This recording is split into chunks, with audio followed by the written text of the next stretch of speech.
At 2,200 miles per hour, the aircraft becomes superheated from the friction created as the air rushes by. And indicating Mach 3.0 at this time.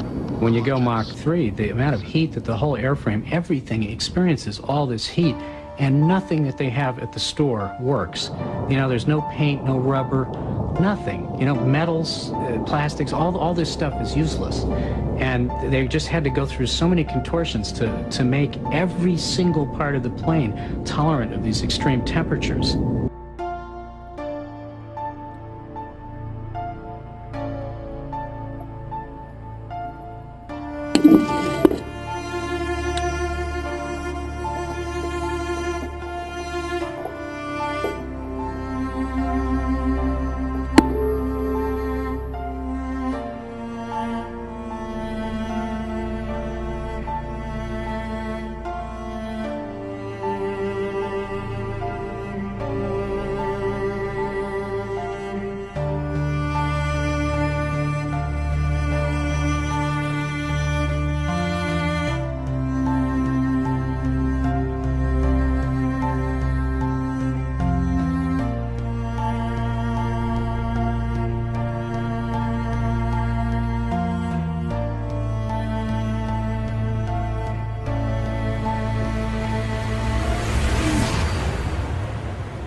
Temperature affects everything on this airplane. The average person probably is not cognizant of that fact, but the faster you go, the hotter things get.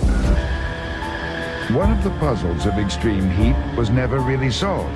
Sealants for the fuel tanks, they never came up with a polymer that would seal the joints in the skin panels that hold the fuel in, so the blackbirds sit on the ground and weep.